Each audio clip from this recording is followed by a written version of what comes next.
Fala aí, aqui é Rafael Ratier do Responde Aí e hoje a gente vai bater um papo sobre a força hidrostática, beleza? Então vamos lá. Imagina só uma situação como essa aqui. Você trabalha num lugar onde você é responsável por manter água dentro desse container aqui, beleza? É sua função isso, você não pode deixar a água sair. Aqui eu tenho uma porta que ela está livre para gerar aqui nesse eixo aqui, em negrito, tá? Então o que você tem que fazer? Você não pode deixar a água escapar, pelo menos até seu expediente, tá? Até seu expediente acabar.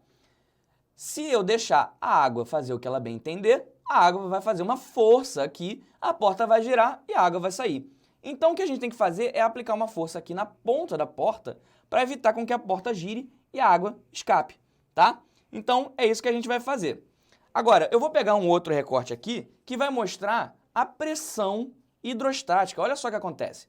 Aqui ao longo da porta em vermelho, eu tenho a pressão da água em diversos pontos, em diversas profundidades. E aqui desse lado eu tenho a pressão atmosférica, tá? Então, a gente pode pensar na força hidrostática, na força que a água está fazendo contra essa porta.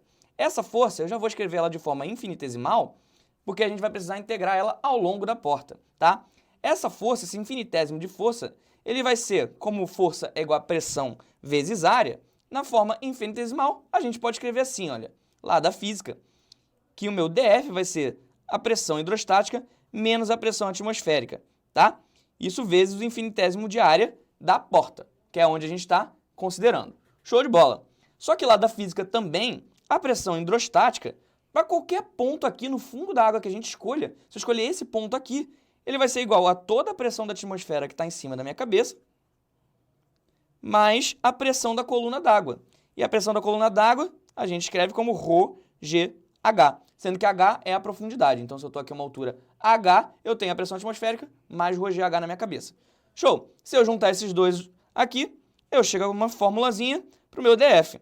Meu DF, então, vai ser igual a ρGH-dA. Então, por enquanto, a gente já tem alguma coisa para trabalhar. Mas eu te pergunto, quem vai ser esse dA aqui? E é isso mesmo que a gente vai descobrir nessa outra folha aqui. Quem é dA?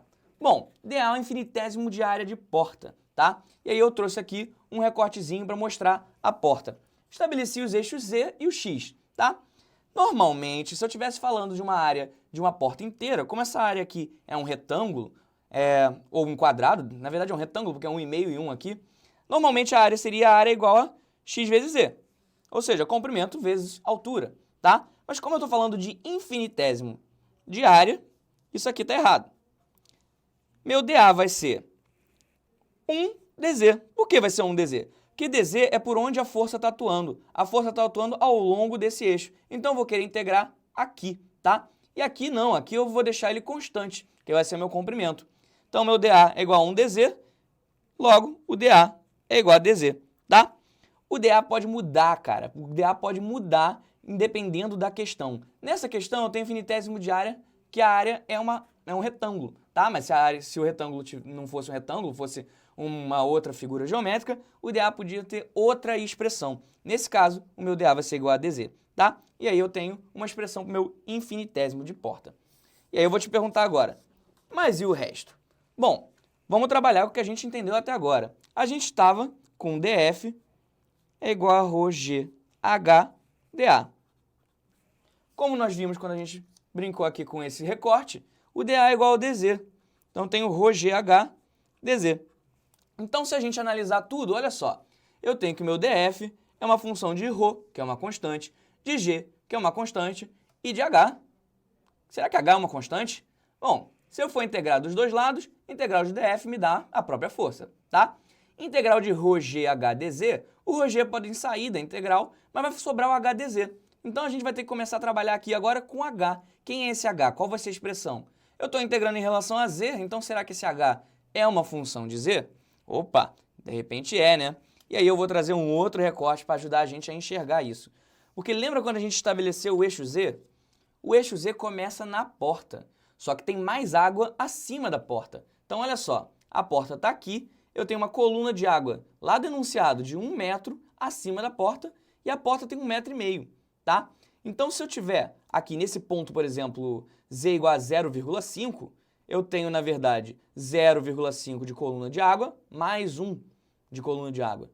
Se eu tiver aqui com 1, z igual a 1, eu tenho 1 de coluna de água até aqui, mais 1. Então, percebeu o que está acontecendo? Eu tenho sempre, para qualquer ponto do Z, a altura do próprio Z, mais essa coluna de água de 1 metro aqui. Então, tá aí a minha expressão para o H em função de Z. Ρg, Z mais 1. E aí tá fechado, beleza? Daqui em diante, a única coisa que a gente precisa fazer é integrar, que aí a gente vai achar a força ao longo da porta, tá? Ao longo do eixo Z da porta.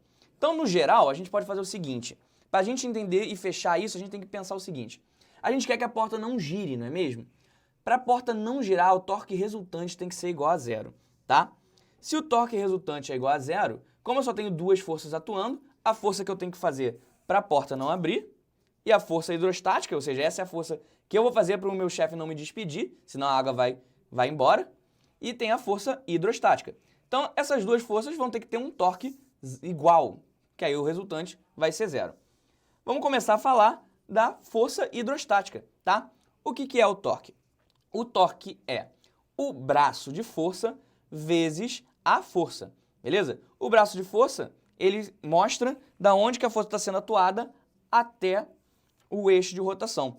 Lá do nosso desenho, deixa eu chegar aqui um pouquinho para cima, a gente vê que a força hidrostática ela vai ficar com o braço no tamanho do comprimento da porta, ou seja, o próprio eixo Z, e aí a força foi a expressão que a gente montou juntos, tá? Então, pegando isso até aqui, e eu vou integrar de 0 até 1,5, porque é onde a minha porta está definida, beleza? Ela está definida no eixo Z, indo de 0 até 1,5, e aí eu faço essa integração.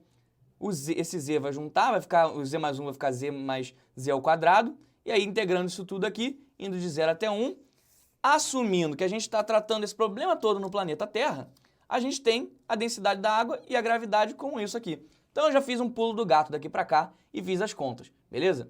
Tirando as constantes e vou colocando números para ela. Tá aí o torque resultante da força hidrostática. Mas agora eu quero saber também o torque da força que eu tenho que aplicar.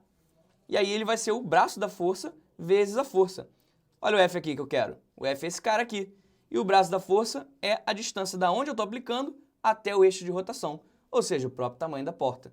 O que falta? Falta só a gente igualar esses dois carinhas. Igualando eles, a gente vai ter o seguinte, que 22.500 é igual a 1,5 F, ou seja, eu tenho que fazer uma força de 15.000 newtons para poder fazer com que a porta não gire. Show de bola, então. E é isso aí, a gente fechou aqui, beleza? Esse vídeo te ajudou? Responde aí.